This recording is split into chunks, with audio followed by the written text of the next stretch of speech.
마태복음 2장 1절에서 12절입니다. 키워드는 헤롯과 예수님, 피할 길을 내주심, 우연과 도우심입니다. 헤롯 왕 때에 예수께서 유대 베들레헴에서 나심에 동방으로부터 박사들이 예루살렘에 이르러 말하되 유대인의 왕으로 나시니가 어디 계시냐? 우리가 동방에서 그의 별을 보고 그에게 경배하러 왔노라 하니 헤롯 왕과 온 예루살렘이 듣고 소동한지라.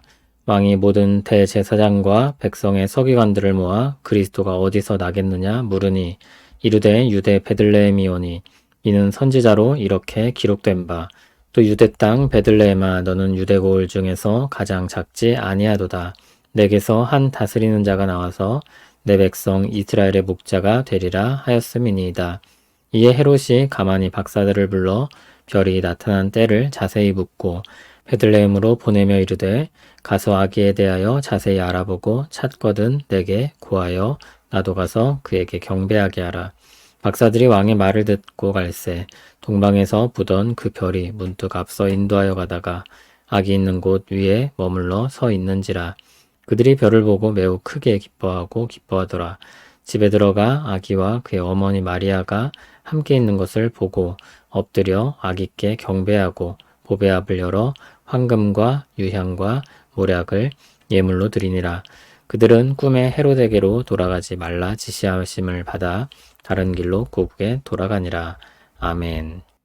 오늘 본문에서는 역사적인 정황 속에서 예수님의 나심을 보여줍니다. 헤롯 왕 때의 일입니다. 이 헤롯은 헤롯 대왕으로 보통 불립니다. 나중에 다른 헤롯들이 나오기 때문에 구분할 필요가 있습니다. 당시 유다 땅은 로마의 속국이었고 헤롯은 로마로부터 그 땅을 위임받아 다스리던 왕이었습니다. 그는 또한 강한 권력욕을 가지고 있는 사람이었습니다. 그런 그에게 유대인의 왕이 나신다는 소식이 들렸습니다. 동방에서 예루살렘으로 박사들이 찾아왔습니다. 왕의 별을 보고 경배하러 찾아왔다고 했습니다. 헤롯이 그 소식을 사실로 받아들였든지 그렇지 않든지 백성들은 이미 동요하고 있었습니다. 헤롯에게 반가울 리 없는 소식이었습니다.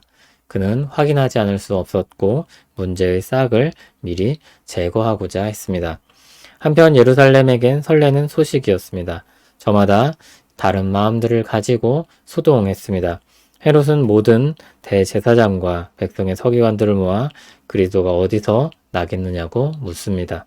그들은 구약성경의 예언을 잘 알고 있었고 유대 베들레헴을 지목합니다. 6절에서 선지자의 말씀에 대해 말하는데 미가서 5장 2절이었습니다.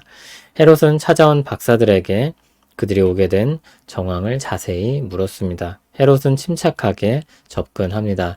정보들을 하나하나 모읍니다. 그리고 그 역시 오신 왕을 경배할 사람처럼 포장해서 말합니다.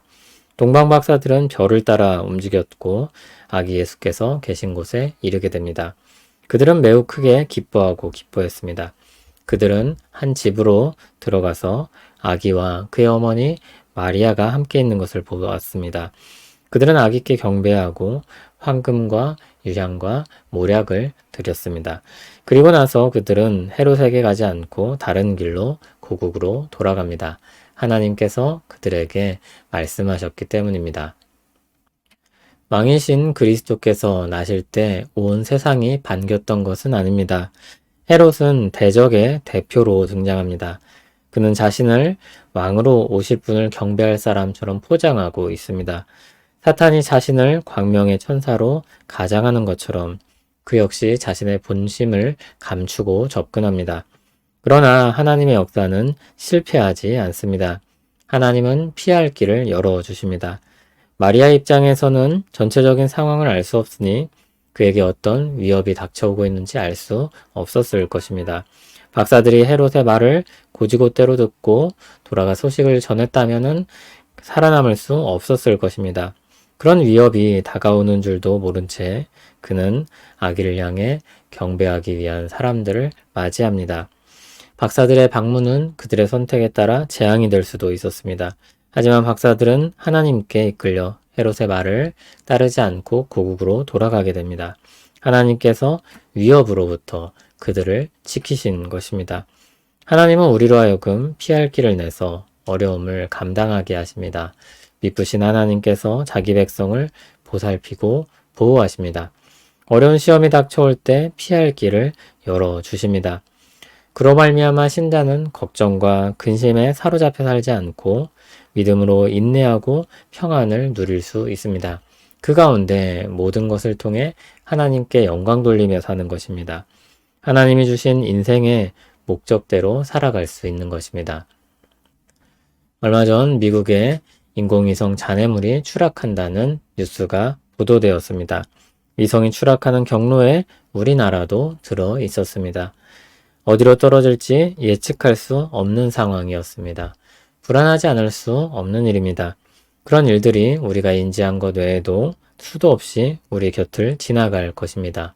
어떤 사람들은 무사히 지나간 하루하루에 대해 우연이라고 할 것입니다. 또는 재수가 좋다고 할 것입니다. 그들은 막연한 운을 기대합니다. 그리고 안도의 한숨을 내쉽니다. 신자는 하나님께 도움을 청하고 살아갑니다. 그리고 감사합니다. 위기에서 벗어날 때는 하나님이 돌보셨다고 고백합니다. 하나님께 영광을 돌립니다. 무사히 하루하루 살아가는 것이 감사입니다. 우리의 호흡과 모든 상황이 하나님께서 주신 것을 믿습니다. 고난은 견디게 하시고 피할 길을 열어주실 것을 믿습니다. 확연히 다른 삶입니다. 주님 안에 있는 백성들은 하나님께서 주신 은혜 가운데 평안과 기쁨을 누리며 살고 또 인내와 보호 속에 살아가는 것입니다. 우리를 사랑으로 보살피시는 하나님 감사합니다. 우리는 내일 일을 알지 못한 채 살아갑니다. 하지만 우리를 사랑하시는 주님으로 말미암아 걱정과 근심이 아니라 믿음의 기도로 살아갑니다. 어려움이 있을 때 견디게 하옵소서. 감당하기 어려운 시험을 피하게 하옵소서.